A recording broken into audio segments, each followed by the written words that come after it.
వ్రతశాల ఇది నా యేసు నివసించశాల. దేవునికి స్తోత్రములు కలుగునుగాక, దేవునికి మహిమ కలుగునుగాక. సర్వశక్తి మంత్రి అయినటువంటి దేవాతి దేవుడు మనలందరినీ ప్రేమించి ఆయన ఇచ్చినటువంటి శుభదినాన్ని బట్టి దేవదేవుని స్తుతిస్తూ ఉన్నాను. మీ అందరికీ శుభములు వందనములు తెలియజేస్తున్నాను. ప్రియులారా, ప్రతి ఉదయమున బెతెస్దా ఉదయకాల ప్రార్థన అవటలనే కార్యక్రమం ద్వారా దేవుడు మనందరితో మాట్లాడుతున్నాడు. ఒక శ్రేష్టమైనటువంటి లేఖన భాగమునిచ్చి మనల్ని దీవిస్తూ ఉన్నాడు. ప్రియులారా, దేవుడు ఆదరిస్తూ ఉన్నాడు. అందుకే దేవదేవుని స్తుతిస్తున్నాను. మీ అందరికీ యేసుక్రీస్తు నామములో శుభములు వందనములు తెలియజేస్తున్నాను. ఈ శుభదినాన సర్వశక్తి మంత్రి అయినటువంటి దేవాతి దేవుడు మనకిచ్చిన లేఖన భాగం చదువుకుందాం. నిర్గమకాండం 33వ అధ్యాయం 19వ వచనాన్ని చదువుకుందాం. ఆయన నా మంచితనం అంతయు నీ ఎదుట కనపరచుదను, యెహోవాను నా నామమును నీ ఎదుట ప్రకటించదను. నేను కరుణించు వానిని కరుణించదను, ఎవని యందు కనికరపడదనో వాని యందు కనికరపడదను. దేవుడి శ్రేష్టమైన మాటలు దీవించి ఆశీర్వదించునుగాక. సర్వశక్తి మంత్రి అయినటువంటి దేవాతి దేవుడు దేవుని సన్నిధానంలో చేరినటువంటి మనందరికీ కూడా దేవుడి చక్కని మాట సెలవిస్తూ ఉన్నాడు. భక్తుడైనటువంటి మోషేతో దేవుడి చక్కని మాట పలుకుతూ ఉన్నాడు. ప్రియులారా, నా మంచితనం అంతా కూడా నీ ఎదుట కనపరుస్తాను అంటూ ఉన్నాడు. దేవుని సన్నిధిలో చేరిన మన జీవితాల్లో కూడా మనము పాప నుండి విడుదల పొంది మారుమనసు పొంది బాప్తిసం పుచ్చుకొని దేవుని యొక్క శరీరాన్ని రక్తాన్ని పుచ్చుకుంటూ దేవునిలో మనం పాలిభాగస్థులమై జీవించుట చేత దేవుని యొక్క మంచితనం ఏంటో దేవుడు మనకు చూపిస్తూ ఉంటాడు. ప్రియులారా, గతంలో ఇహలోకంలో ఎవరైనా మంచి వారిని మనం చూసుకొని ఉండవచ్చు. వారు ఒకరోజు మంచిగా కనబడవచ్చు, లేక ఒక వారం మంచిగా కనబడవచ్చు, ఒక నెల మంచిగా కనబడవచ్చు.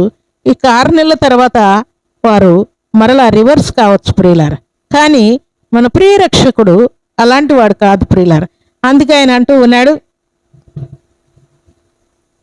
నా మంచితనం అంతా కూడా నీకు కనపరుస్తాను, నా నామమును నీ ఎదుట నేను ప్రకటిస్తాను అని దేవుడు మాట్లాడుతున్నాడు.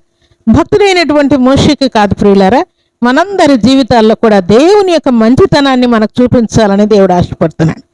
కరువు వచ్చినప్పుడు దేవుని యొక్క మంచితనం ఏంటి, రోగం వచ్చినప్పుడు దేవుని యొక్క మంచితనం ఏంటి, లేక సమస్యలు వచ్చినప్పుడు దేవుని యొక్క మంచితనం మన పట్ల ఎలాగున్నది, అలాగే కష్టంలో ఉన్నప్పుడు దేవుని యొక్క మంచితనం ఎలాగున్నది, రోగంతో పడి ఉన్నప్పుడు దేవుని యొక్క మంచితనం ఎలాగున్నది, నిందల అవమానాలు మనం భరిస్తూ ఉన్నప్పుడు దేవుని యొక్క మంచితనము మనల్ని ఎలాగ వెంటాడుతున్నది, ఈ సంగతులన్నీ కూడా దేవుడు తెలియజేయటకై భక్తుడైనటువంటి మోషేతో నా మంచితనం అంతా నీకు చూపిస్తానని అంటూ ఉన్నాడు.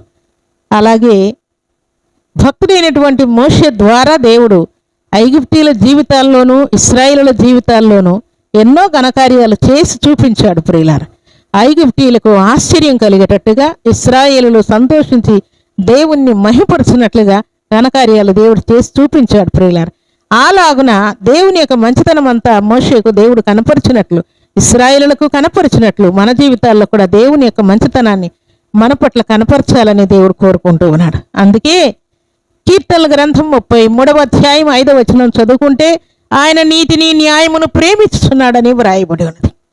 దేవుని సన్నిధిలో చేరినటువంటి మనమందరం కూడా నీతిని న్యాయమును ప్రేమించట చేత దేవుని యొక్క కనికరాన్ని మనం పొందుతూ ఉన్నామని దేవుడు మాట్లాడుతున్నాడు. ఇహలోకంలో మనకు కలుగుతున్నటువంటి కీడులు, కష్టాలు, అవినీతి, అన్యాయము, అక్రమం ఎన్ని జరుగుతున్న వాటన్నిటిలో కూడా గట్టిగా నిలబడి నీతిగా జీవించాలని, న్యాయముగా జీవించాలని, దేవునికి మహిమ తెచ్చే వారముగా ఉండాలని, అపవాదికి చోటివ్వకుండా జీవించాలని మనం ప్లాన్ చేసుకుంటూ ఉంటాం ప్రియులారా. అందుకే దేవుడు దేవుని యొక్క కనికరాన్ని మనకు చూపిస్తాడు. అందుకే ఆయన మంచితనం అంతా మనకు చూపిస్తాడు. దేవునికి స్తోత్రములు కలుగునుగాక. ఈ ఉదయకాల సమయంలో దేవుని యొక్క మంచితనం అంతా భక్తుడైనటువంటి మోషేకు కనపరిచిన దేవుడు నీ జీవితంలో కూడా దేవుని యొక్క మంచితనాన్ని దేవుడు చూపించబోతున్నాడు. ఈ ఉదయకాల సమయంలో దేవుని యొక్క మంచితనాన్ని నువ్వు అనుభవించి నీతిని న్యాయమును దేవుడు ప్రేమిస్తున్నాడని గుర్తెరిగి దేవుని యొక్క కనికరాన్ని పొందుకొని ఇంట బయట సంఘంలో సమాజంలో దేవునికి మహిమ తెచ్చే పాత్రగా ఉండాలని పరిశుద్ధాత్మ దేవుడు కోరుకుంటూ ఉన్నాడు. అలాంటి కృప భాగ్యం సర్వశక్తిమంతుడైనటువంటి దేవాతి దేవుడు సర్వ సమృద్ధిగా మనందరికీ అనుగ్రహించి ఆశీర్వదించునుగాక. ఆమేన్. ప్రార్థన చేసుకుందాం. భూమి ఆకాశములను కలుగు చేసిన మా తండ్రి, కృతజ్ఞతలయ్యా. మీ ప్రేమకై కృతజ్ఞతాస్తుతులు చెల్లిస్తున్నాను. భక్తుడైనటువంటి మోషేతో మాట్లాడుతూ నా మంచితనం అంతా కూడా నీకు చూపిస్తానని సెలవిచ్చిన దేవుడు, నీ కన్నులు ఎదుట నేను కనపరుస్తానని మాట్లాడిన దేవుడు. దేవా మీకు స్తోత్రాలు. ఇశ్రాయేలులకు మీ మహత్కార్యాలన్నీ కనపరిచిన దేవుడు దేవా. మోషేతో మీరున్నారని రుజువు చేసుకున్నారు తండ్రి, మీకు స్తోత్రాలు. అలాగే ఈ మాటలు వినబడాలందరి జీవితాల్లో కూడా మీ మంచితనాన్ని మీరు కనపరచు తండ్రి. మీ నీతిని న్యాయమును వారి జీవితాల్లో కనపరిచి మీ కనికరానికి మీ బిడ్డల్ని పాత్రులుగా చేస్తూ మహిమ పొందమని ప్రార్థిస్తూ ఈ ఉదయకాల దీవెనల ఆశీర్వాదం ప్రతి బిడ్డకు దయచేయమని ప్రార్థిస్తున్నాను.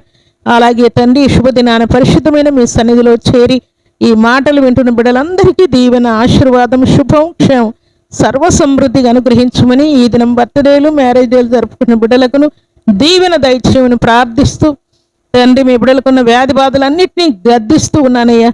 వారు చేయి బిజినెస్ను ఆశీర్వదించండి తండ్రి. కరువు కష్టమును తీర్చండి. వివాహ విషయంలో కృప చూపించండి. ప్రతి విధమైనటువంటి రోగముల నుండి విడిపించు తండ్రి. అన్ని విషయాల్లో మీ కృపను సర్వ సమృద్ధిగా మీ బిడ్డల మీద కుమ్మరించి మేలుతో తృప్తిపరచి మహిమ పొందువని యేసుక్రీస్తు పరిశుద్ధమైన నామములో స్తుతించి ప్రార్థించడి వేడుకుంటున్నాము తండ్రి. ఆమేన్.